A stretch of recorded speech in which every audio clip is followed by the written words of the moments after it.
Ada dugaan proyek di Klinik Medika Pratama menggunakan tanah BBWS tidak mengantongi izin.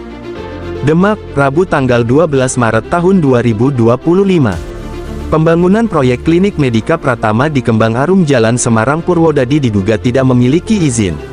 Informasi ini berdasarkan hasil wawancara dengan pegawai klinik yang menyatakan bahwa proses pengurusan izin sama Pak Lurah. Ujarnya.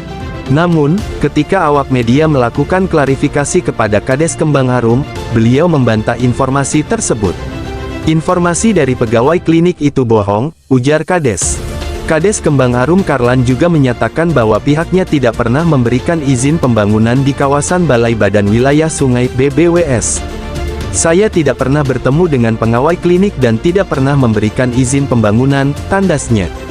Kami awak media berupaya menghubungi adik pelaksanaan proyek tersebut, lewat via telepon tidak diindahkan.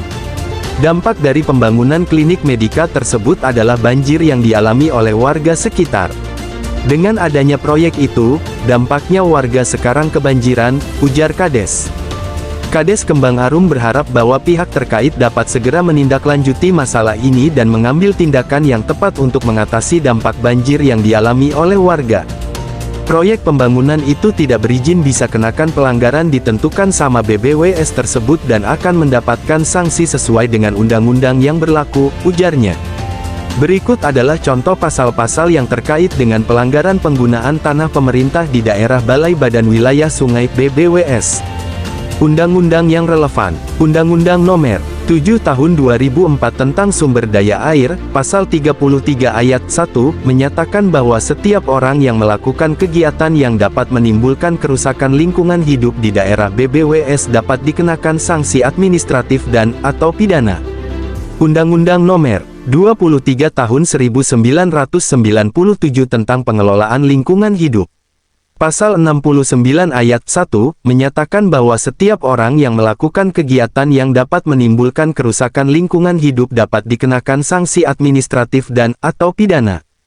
Sanksi pelanggaran. Sanksi administratif dapat berupa pencabutan izin, pembayaran denda, atau penghentian kegiatan.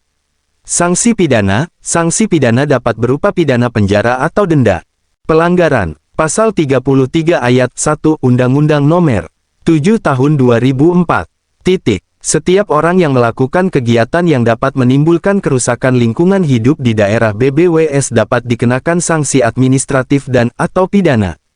Pasal 69 Ayat 1 Undang-Undang Nomor 23 Tahun 1997, setiap orang yang melakukan kegiatan yang dapat menimbulkan kerusakan lingkungan hidup dapat dikenakan sanksi administratif dan/atau pidana. Ujarnya. Tribun Cakra News Aziz melaporkan.